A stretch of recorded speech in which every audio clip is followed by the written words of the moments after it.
Հայաստանի սահմանների պաշտպանության ժամանակ և ծառայողական պարտքը կատարելիս զոհված ոստիկանների հիշատակը հավերժացնող «Ինձ բացակա չդնեք» հուշակոթողին վերջերս ավելացավ նաև Յուրի Տեփանոսյանի անունը։ Հոկտեմբերի 17-ին նա կդառնար 30 տարեկան։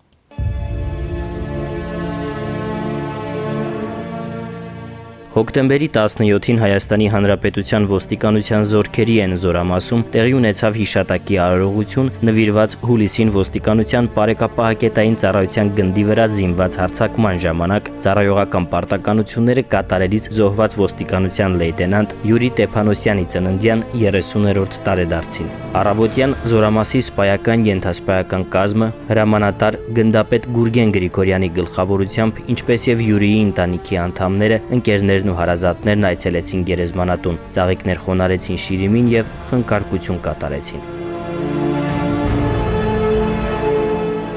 Արարողությունը սկսվեց շարահրապարակում 1 րոպե լռությամբ։ Ներկաները ծաղիկներ խոնարհեցին Յուրի Տեփանոսյանի եւ զորամասի մյուս զոհված զինծառայողների հիշատակը հավերժացնող հուշապատին։ Այնուհետև Սուրբ Մարիամ Աստվածածին մատուռում մոմավառությամբ հիշատակվեց զոհված զինծառայողի հիշատակը, ինչից հետո ներկաներն այցելեցին ծառայակից ընկերների կողմից պատրաստված Յուրիի հիշատակին նվիրված պատվո անկյուն։ Ծառայողական պարտականությունները կատարելիս ցուցաբերած անձնական խիզախության եւ նվիրումի համար Յուրի Տեփանոսյանը Հայաստանի Հանրապետության նախագահի հրամանագրով հետմահու պարգևատրվել է հասարակական կարգի գերազանց պահպանության համար մեդալով, իսկ Հայաստանի Հանրապետության ոստիկանության պետի հրամանով հետմահու պարգևատրվել է իրավակարգի ամրապնդման համար մեդալով։ Նրա ոսկետար անունը եւս իր ուրույն տեղը գտավ ոստիկանության կրթահամալիրի Հայաստանի սահմանների պաշտպանության ժամանակ եւ ծառայողական պարտականությունները կատարելիս զոհված ոստիկանների հիշատակը հավերժացնող «Ինձ բացակա չդնեք» հուշակոթողին։